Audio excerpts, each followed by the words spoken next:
Com tudo que passamos nesses últimos tempos, saúde mental tornou-se um item indispensável em qualquer encontro. Para conversar sobre as consequências do burnout e a necessidade do olhar humanizado do RH, Bruno Piai conversa com Carol Santana, gerente de produtos digitais da Revo, e Antônio Carlos Wormstil, CEO founder do Vita Checkup Center. Fala pessoal, sejam muito bem-vindos e muito bem-vindas a mais uma atração aqui do RH Top Talks. Dando sequência aí à nossa rotina da tarde, vamos falar agora sobre um problema que infelizmente é sabido que muitos de nós já enfrentou ou está enfrentando, que é a síndrome de burnout e as suas consequências aí dentro do universo corporativo, dentro da cultura organizacional das empresas. Quem vai me guiar nessa jornada para falar de um dos assuntos aí mais quentes do momento, né? É a Carol Santana, ela é gerente de produtos digitais da Revo, a quem eu agradeço muito a participação. Tudo bem, Carol? Tudo bom, Bruno? Obrigada pelo convite, muito feliz em estar aqui com vocês. E quem está aqui com a gente também é o Antônio Carlos Wormstil, ele é CEO e fundador do Vita Checkup Center. Antônio, seja muito bem-vindo. Muito obrigado pela oportunidade de estar com vocês nessa tarde. E bom, já sem mais delongas, né, já partindo aí para as nossas perguntas. Bom, quando a gente está falando de burnout, por que que nós falamos que é um tema tão quente aí no momento? Principalmente por conta da incidência de casos. Infelizmente se tornou muito comum a gente ver pesquisas, estudos, relatórios que mostram altos índices de pessoas que infelizmente estão vivenciando esse fenômeno, que estão enfrentando essa doença. Eu acho que uma das pesquisas mais famosas, né, acabou sendo a da ISMA BR, que identificou o Brasil como o segundo país com mais casos de burnout no mundo, atrás somente do Japão, até tomando cuidado com estereótipos, né? Quando a gente pensa no Japão, a gente pensa muito naquela cultura muito relacionada, muito focada ao trabalho, à dedicação profissional. Então a gente vê com uma certa naturalidade que há esse boom de casos por lá, mas acho que chama um pouquinho a atenção, surpreendendo ou não, o Brasil ser tão incidente também em relação ao burnout. Então, tio, eu queria começar entendendo por quê. Por que que nós somos profissionais tão estressados? Por que que esse fenômeno atinge tantos profissionais dentro das empresas brasileiras? Obrigado pela pergunta. Bom, isso é uma resposta, obviamente, multifatorial, né, Bruno? Nós temos aí muitas razões para essas coisas acontecerem. É bom lembrar que essa pesquisa foi feita no ano de 2020, estávamos na pandemia, em condições bastante atípicas, mas o Brasil foi um dos países que, infelizmente, mais sofreu na pandemia, né, com um número de casos imenso, número de mortes também extremamente elevado e com muitas controvérsias na condução das políticas de saúde naquele momento. E sem dúvida nenhuma, o impacto econômico foi enorme, o que levou a uma instabilidade, a uma insegurança das pessoas muito grande, seja em relação ao emprego, em relação às condições econômicas e a condução do futuro, né? A vacinação que se atrasou muito e aquela situação toda, evidentemente, de perdas de familiares, amigos, o medo, o temor pelo que poderia ocorrer, certamente contribuiu para esses números. Não quero dizer que nós não tenhamos condições de fundo que façam com que a nossa população seja bastante alvo do burnout, né, e de outras manifestações de transtornos mentais, como ansiedade e depressão. Temos, sim, um país com grandes desigualdades sociais, com instabilidade econômica, política, muita violência, acesso difícil à saúde e educação, né, e tudo isso, obviamente, é um caldeirão que leva as pessoas a terem esta instabilidade também emocional, né, e a poderem estarem mais vulneráveis para desenvolverem síndromes como o burnout. Acho que um ponto também que pode ser considerado foi nesse momento de pandemia a gente ter o total envolvimento do ambiente de trabalho dentro do ambiente de casa, né? A gente deixou de ter esse ambiente que era bem dividido para termos um ambiente completamente compartilhado e misturado muitas vezes. Então, nem todo mundo soube lidar com isso. E aí também teve expressões de como é que eu lido com as questões de casa, como é que eu lido com as questões do trabalho, sendo que a gente foi muito orientado, né, na nossa cultura de que o trabalho é uma coisa e a casa é outra, né? A nossa vida pessoal não pode se misturar com a vida profissional. Então a gente se viu em um momento que estava tudo totalmente misturado. Então, com certeza, pode ter sido também um agravante para esse momento mais vulnerável, né? Ô, Carol, e para você que está numa posição de liderança, né, você ocupando esse cargo de gerência dentro da Revo, a gente sabe que o burnout ele só é uma das enfermidades aí de um pacote que traz consigo ansiedade, depressão. A gente teve o boom de tudo isso, principalmente por conta da pandemia, mas naturalmente são doenças que antes da pandemia, após a pandemia, já estavam crescendo e continuam crescendo. Sim. Qual é o tamanho do desafio que você enxerga na posição de liderança para lidar com isso dentro do ambiente de trabalho? Porque eu acho que a gente normalizou muito o sentimento de estresse no trabalho. Talvez a tristeza, o temor com alguma coisa, sentimentos ali mais relacionados a uma depressão, por exemplo, a gente não tenha mais facilidade para notar. Mas o estresse sempre traz consigo aquilo, ele só está tendo um dia ruim, chega no outro dia do mesmo jeito, ele está tendo uma fase ruim. A gente vai normalizando o estresse até onde for possível, Sim. e quando vê, o burnout já está ali instalado. Então, qual é o desafio para um líder para enxergar esse cenário? Perfeito. Excelente pergunta, Bruno. Bom ponto. E eu acho que ele envolve principalmente duas questões. A primeira, que eu acredito muito que as questões de saúde mental em um ambiente corporativo ainda é muito marginalizada. Ainda tem um preconceito muito grande quando se fala sobre saúde mental, né? Que alguém precisa de algum afastamento ou precisa de algum cuidado diferenciado por questões de saúde mental.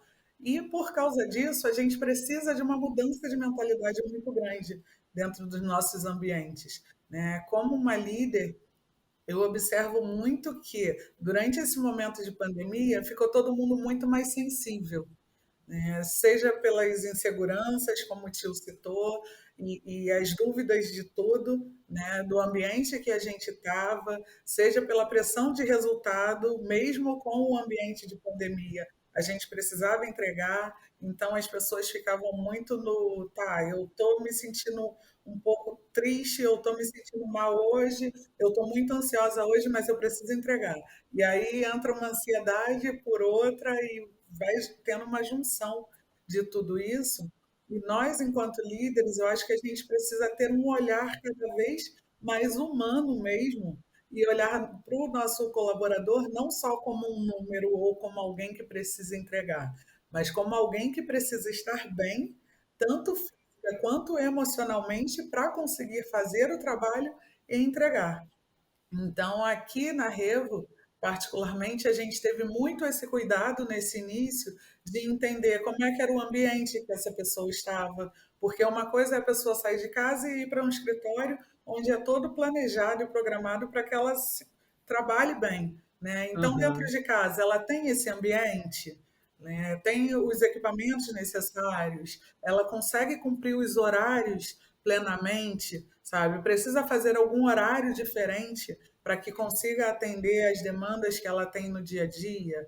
Fora isso, como é que está a condição de saúde da família dela? Porque, como eu falei antes, como a gente integrou esses dois mundos, a gente precisa também cuidar um pouco mais desses dois, né? Então, foi bem delicado, foi um desafio muito grande essa mudança de mentalidade e entender sim que a gente precisa se preocupar com o sujeito integral, né? O lado pessoal e o lado profissional também, para a gente conseguir trazer resultados.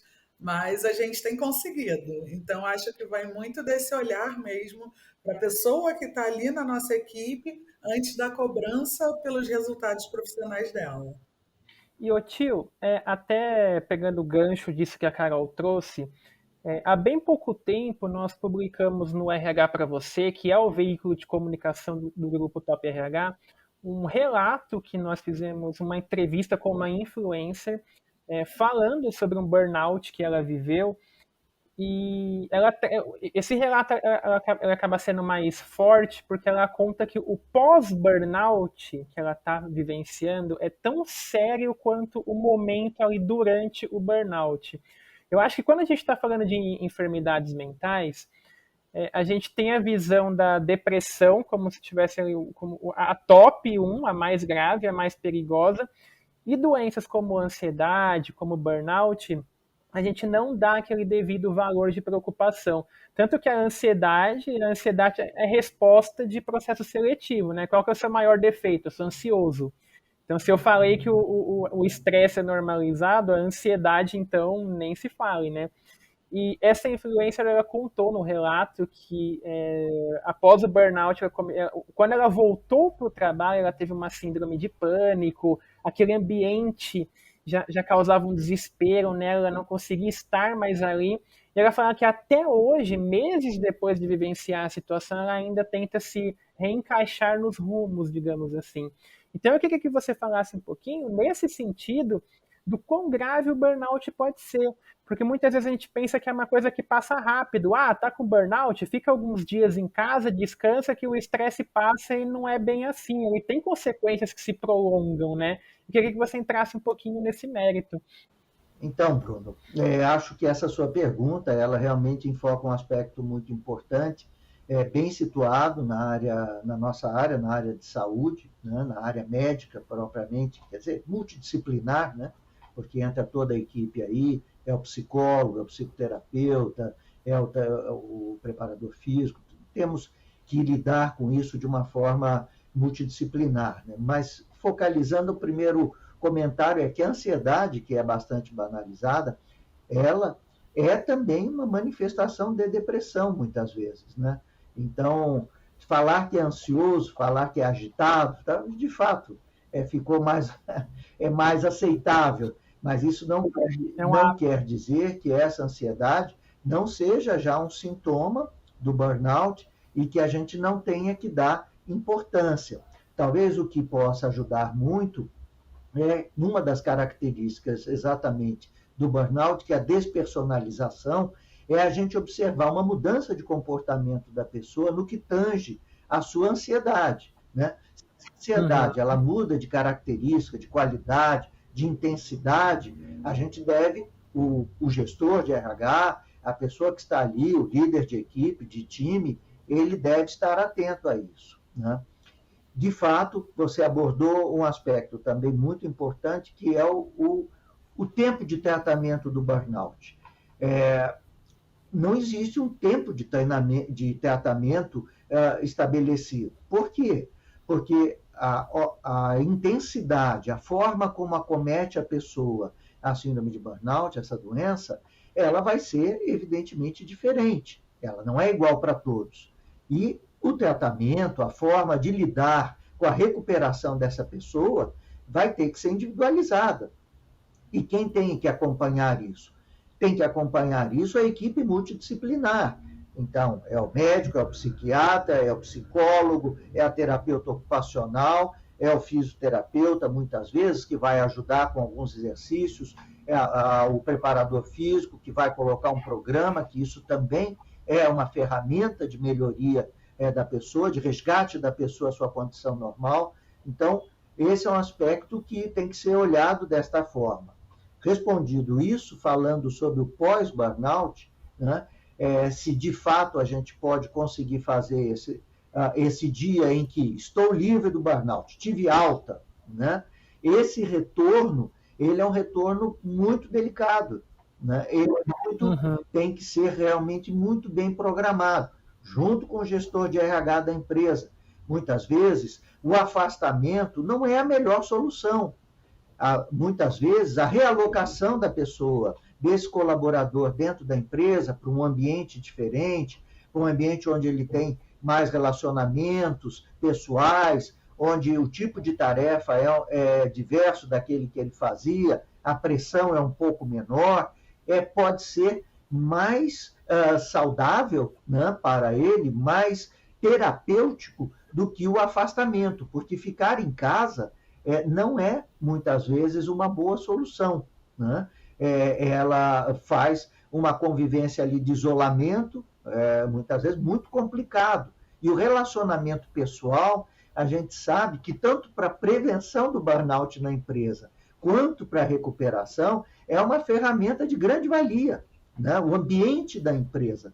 Tanto é que se deu muitas salvas, né, a questão do home office no início, né? E posteriormente, uma das queixas mais comentadas aqui, por exemplo, no nosso centro de check-up, pelos clientes, é o isolamento.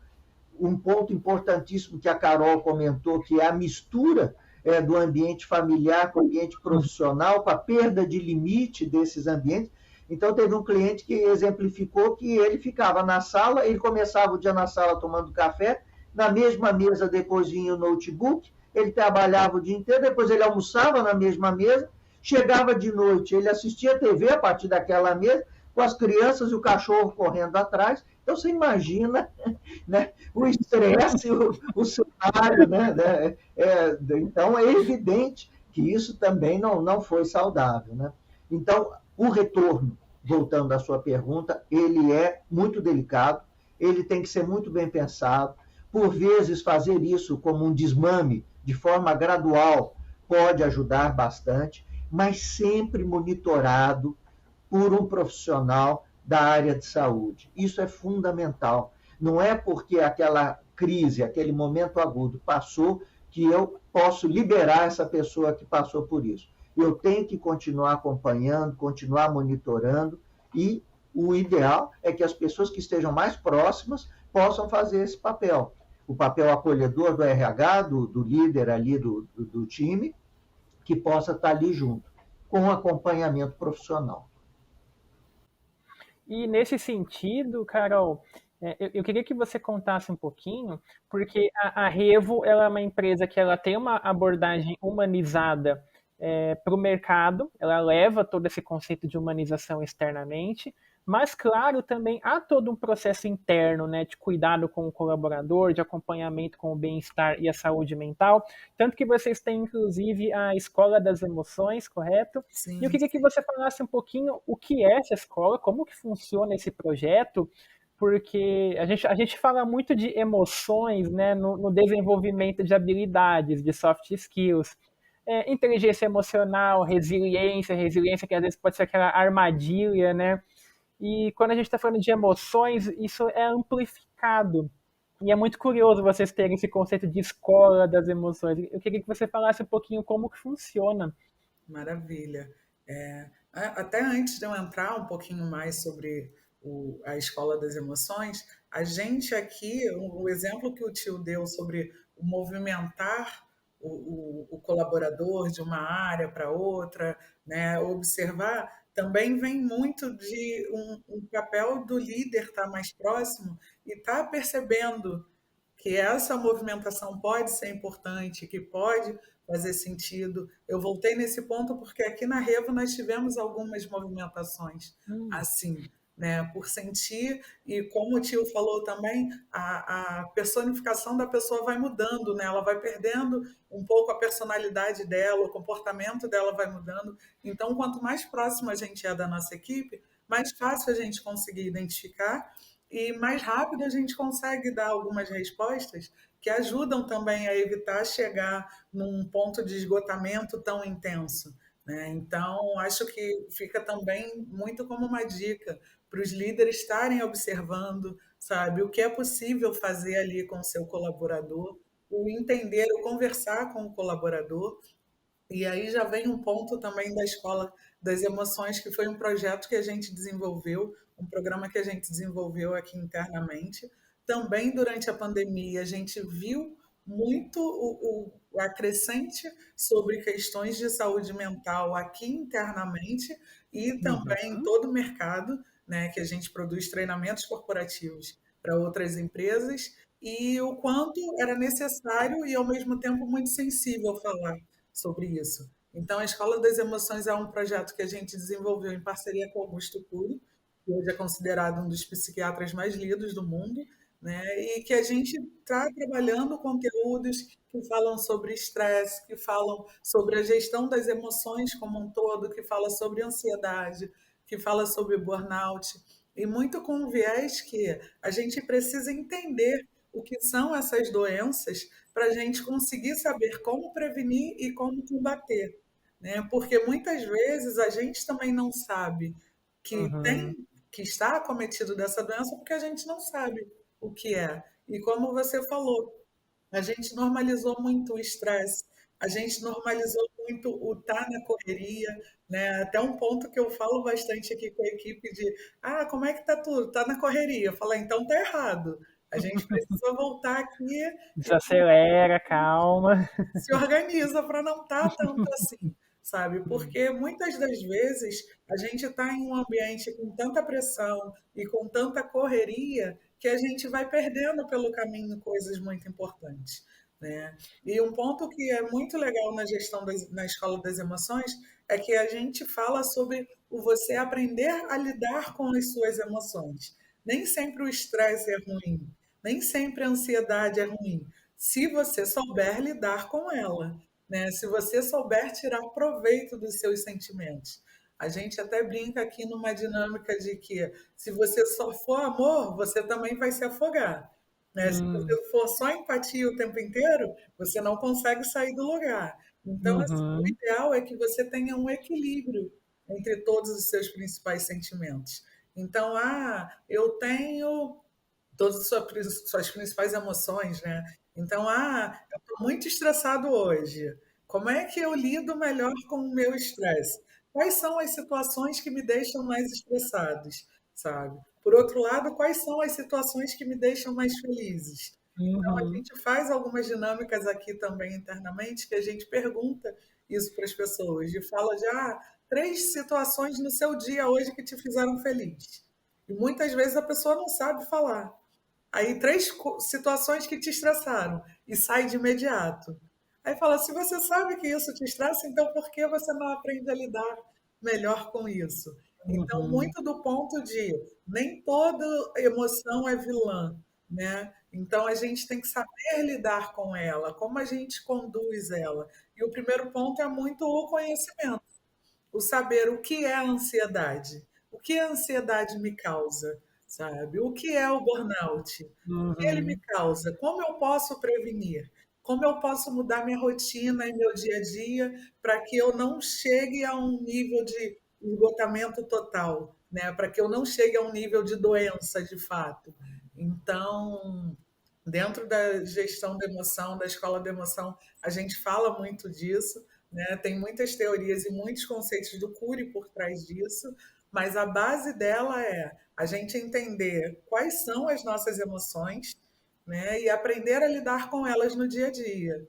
Não é fácil, não é fácil, mas um dia de cada vez a gente vai conseguindo e evoluindo. Então foi muito legal quando a gente lançou aqui internamente, que a gente teve muito retorno de eu sinto isso, eu faço isso, Uhum. então é melhor eu não fazer mais desse jeito e tudo mais, porque a gente vai se identificando ali, porque são muitas coisas que acontecem no dia a dia de todo mundo, né? Então, para alguns, de repente, funcionam mais, até como o tio citou, o ambiente de mais pressão por resultado, para outros não. Então, entender também o perfil de cada um e entender o nosso perfil e como a gente se sente frente a essas situações são fundamentais para a gente conseguir esse equilíbrio, né, das emoções. Mais uma vez, não é tão fácil, mas a gente vem trabalhando ali numa trilha para a gente conseguir sair de uma maneira mais sadia e saudável do outro lado.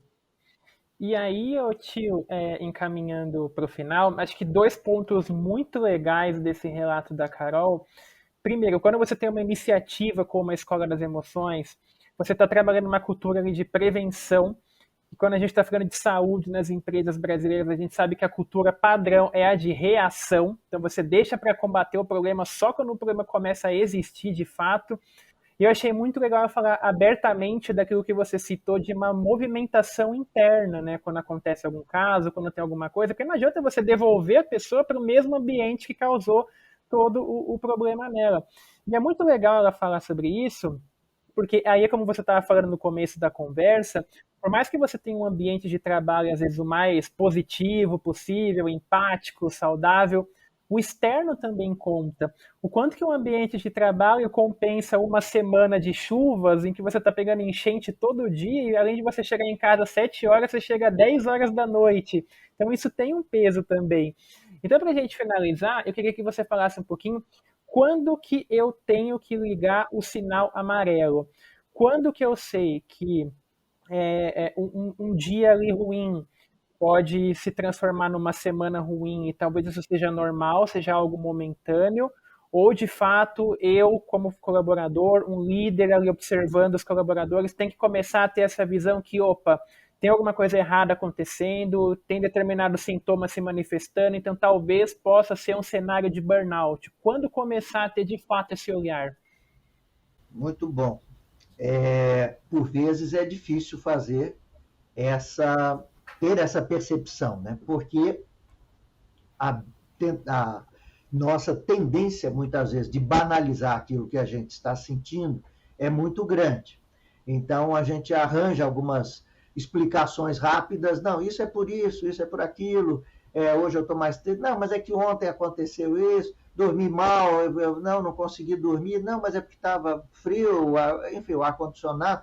A gente vai construindo, muitas vezes, uma narrativa para justificar determinadas coisas. Então, é necessário que a gente realmente tenha atenção, e é necessário, e aí acho que a Carol muito bem já colocou, tantas experiências positivas da Revo, né? No sentido do papel dos líderes, né? De reconhecimento. Eu acho que todos nós temos uma certa, um comportamento mais ou menos linear, né? Com oscilações, né? Temos eventos na nossa vida, é o casamento, é um filho que nasce, é um parente que nós perdemos, enfim, mas existe, em geral, um comportamento que, num tempo maior dentro da empresa, você cria ali uma marca registrada, né? Então, os líderes estarem atentos a variações significativas disso, principalmente por um período mais prolongado, deve ser sempre um sinal de alerta muito importante. Por que aquela pessoa que entregava, tinha um determinado tipo de comportamento mais regular, ela agora está se incompatibilizando com os colegas, ela está tendo dificuldade de entregar, ela está chegando atrasada, ela não chegava. Você começa a ter determinados sinais de que algo não vai bem.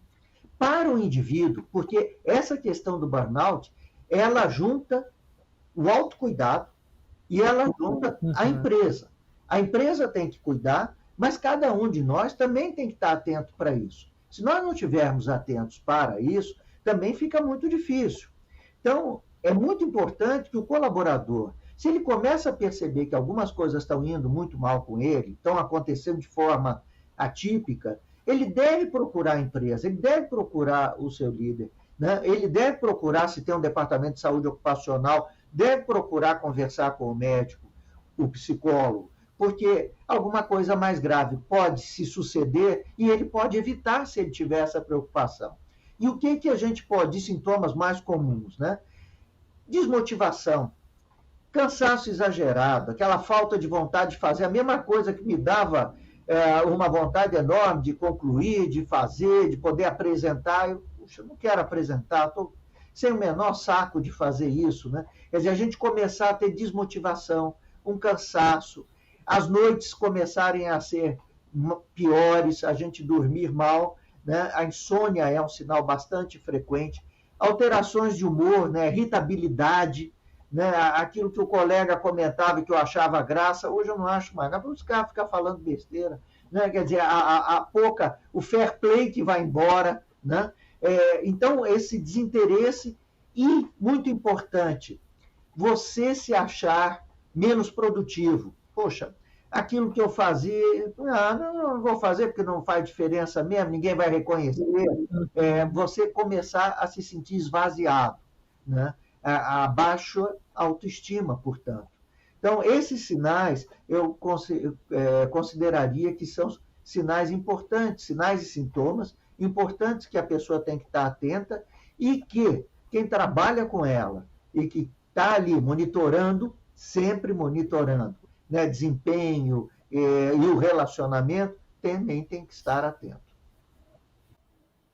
Pessoal, eu queria muito agradecer a presença de vocês. Carol, Tio, fantásticos todos os insights que vocês trouxeram, todo esse lado case, esse lado técnico. Eu acho que é um assunto que a gente tem que continuar debatendo, quebrar essas místicas, né, de normalidade, entender a gravidade do problema.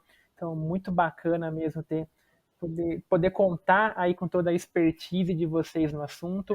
Faço um agradecimento especial também à Revo. A Revo é uma das patrocinadoras aqui do nosso RH Top Talks, é uma das principais empresas de aprendizagem digital humanizada do país, então fica o convite para vocês, visitem a somosrevo.com.br, tem um catálogo com muitas soluções bacanas. Espero que você tenha gostado do nosso papo, que você tenha curtido aí tudo que eles trouxeram, muita coisa muito bacana aí sobre um dos problemas aí que mais está pegando no momento. E fique por aí, porque o RH Top Talks continua, tem muita atração ainda a caminho, e a gente se vê de novo daqui a pouco. Até mais.